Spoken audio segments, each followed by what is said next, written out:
उद्देशिका।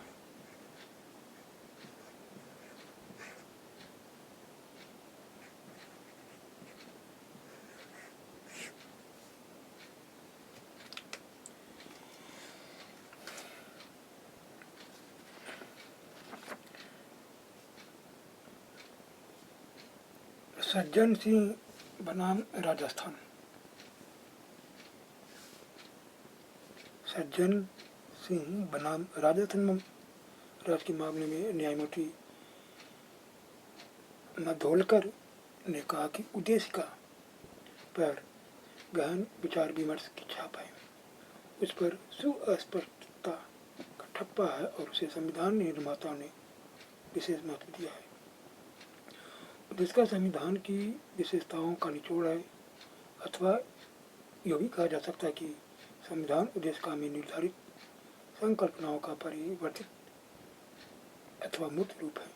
उद्देशिका के संविधान का अंग न होने के बारे में उच्चतम न्यायालय की राय पर समाप्ति पुनः विचार किए जाने की जरूरत है। न्यायमूर्ति हिदायतुल्ला ने भी उद्देशिका के बारे में कहा था कि वह संविधान के उपबंधों को समझने में और उनकी सही व्याख्या करने में सहायक हो सकती है। यह महसूस किया गया कि संविधान निर्माताओं ने उद्देशिका के माध्यम से जो आशय व्यक्त किया उसकी ओर ध्यान दिया जाना चाहिए था। गोलखनाथ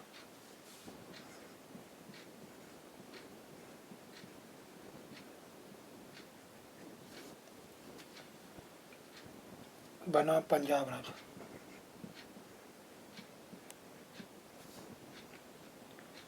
के मामले में न्यायमूर्ति हिदायतुल्ला ने विचार व्यक्त किया कि संविधान के उद्देश्य का उन सिद्धांतों का निचोड़ है जिनके आधार पर सरकार को कार्य करना है। वह संविधान की मूल आत्मा है, शाश्वत है, अपरिवर्तनीय है। उन्होंने कहा कि हमारी उद्देश्य का हमारे राष्ट्रीय जीवन के कतिपय मूलाधारों के प्रति हमारी आस्था तथा हमारे विश्वास की घोषणा है। वह एक अनिवार्य आदर्श स्तर है, वह एक अडिग संकल्प है।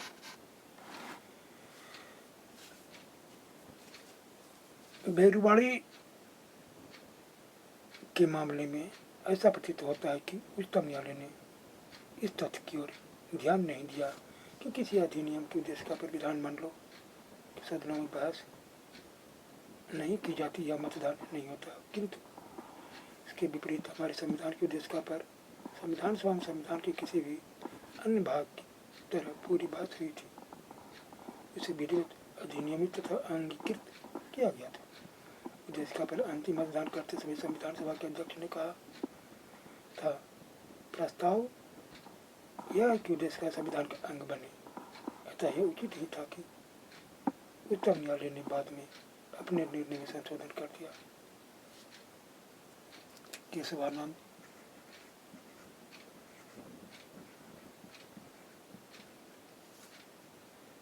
भारतीय बनाम केरल में राज्य के मामले में अधिकांश न्यायाधीशों ने संविधान सभा के बाद विवाद का हवाला देते हुए निर्णय दिया कि उद्देशिका संविधान का अंग है। न्यायमूर्ति सीकरी ने कहा कि संविधान की उद्देशिका का विधायी इतिहास इसके महत्व को उचित ठहराता है। उद्देशिका संविधान का केवल एक अंग ही नहीं बल्कि वह अधिक महत्वपूर्ण है तथा संविधान को उद्देशिका में अभिव्यक्त महान तथा उदात्त भविष्य निरूपण के प्रकाश में पढ़ा जाना चाहिए तथा उसका निर्वचन किया जाना चाहिए। संविधान के किसी भी उपबंध में केवल अनुच्छेद 368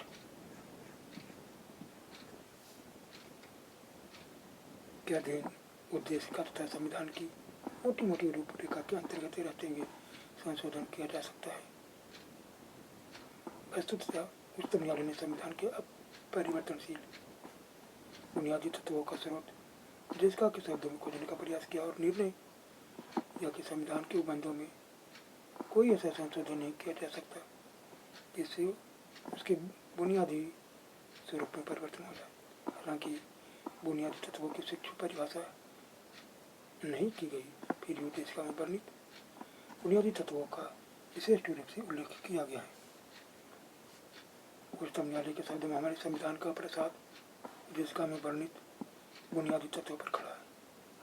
यदि इनमें से किसी भी तत्व को हटा दिया जाए तो सारा ढांचा ही ढह जाएगा और संविधान वही नहीं रह जाएगा, अर्थात अपना व्यक्तित्व और पहचान खो देगा। इस प्रकार यह मान लिया गया कि उद्देशिका में समाविष्ट संविधान के बुनियादी तत्वों या उसकी विशेषताओं का अनुच्छेद 368 के अधीन किसी संविधान द्वारा उल्टा नहीं किया जा सकता। किंतु भले ही उद्देशिका को अब संविधान के एक अभिन्न अंग माना जाता है, फिर भी यह भी अपनी जगह सत्य है कि यह न तो किसी शक्ति का कोई स्रोत है और न ही उसको किसी प्रकार सीमित करता है। सबसे पहले इस बात की घोषणा बेलूबाड़ी के मामले में की गई थी। न्यायमूर्ति मैथ्यू ने इंदिरा, नेहरू, गांधी बनाम राज नारायण AIR 1975 के मामले में इसे दोहराया।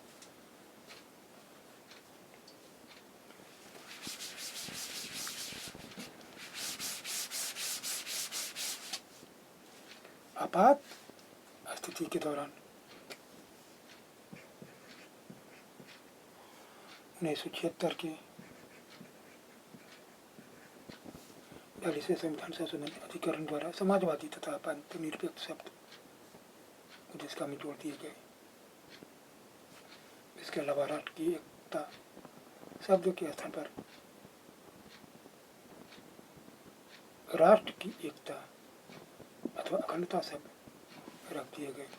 यह अनुभव किया गया कि ये विशेष शब्द स्थिति का स्पष्टीकरण मात्र करते थे तथा इनसे राज्य व्यवस्था या राज्य के स्वरूप में कोई ठोस अंतर नहीं पड़ता, क्योंकि कानून निर्माताओं के अनुसार समाजवाद, पंथनिरपेक्षता और राष्ट्रीय एकता उद्देशिका में तथा मूल रूप से निर्मित संविधान के शेष अंगों में पहले से अंतर नहीं थे। बोम्मई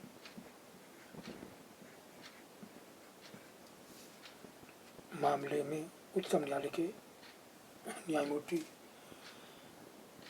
रामास्वामी ने कहा, उद्देशिका संविधान का अभिन्न अंग है।